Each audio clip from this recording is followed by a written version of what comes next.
Good morning. Israeli Prime Minister Benjamin Netanyahu is rejecting the 15-point peace plan put forward by President Trump's Gaza Board of Peace, which has the objective of facilitating the full Israeli withdrawal from the Gaza Strip and the disarming of Hamas. Yesterday, Netanyahu announced that the IDF will not carry out any withdrawal until Hamas is disarmed. And when I say disarming Hamas, it means the heavy weapons, the less heavy weapons, and the light weapons, all the weapons. And we are talking about real disarmament, not a fictitious disarmament, Netanyahu said. Netanyahu continued, saying, additionally, the IDF will continue to thwart threats against our forces and citizens because, once again, the existence of Israel and the security of all Israeli citizens is not up for negotiation. In Washington, the White House apparently isn't particularly concerned about Netanyahu's refusal.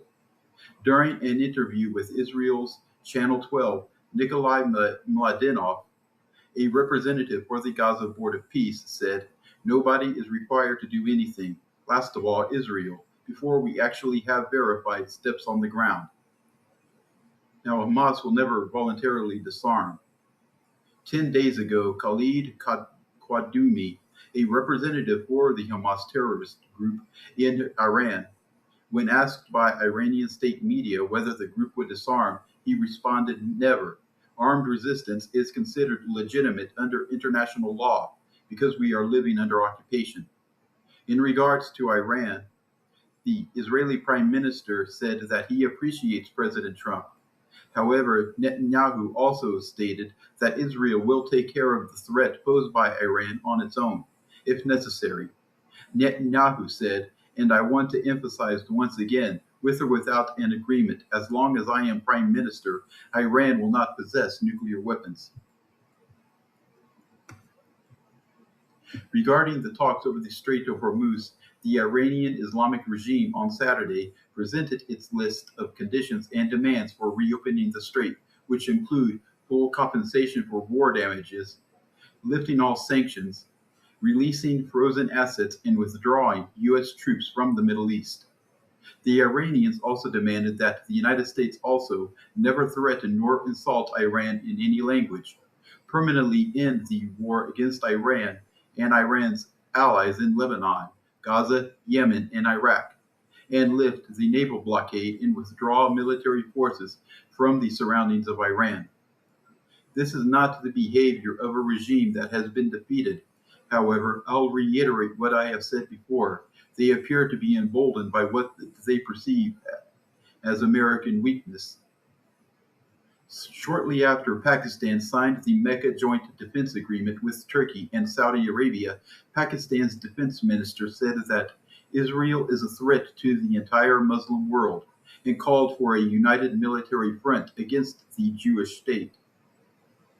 While speaking to CBN News, geopolitical analyst Jonathan Conricus with the Foundation for the Defense of Democracies said that the Trilateral Joint Defense Pact called into question Turkey's loyalty and commitment to the NATO alliance, as well as whether the United States should supply Turkey with advanced American military hardware.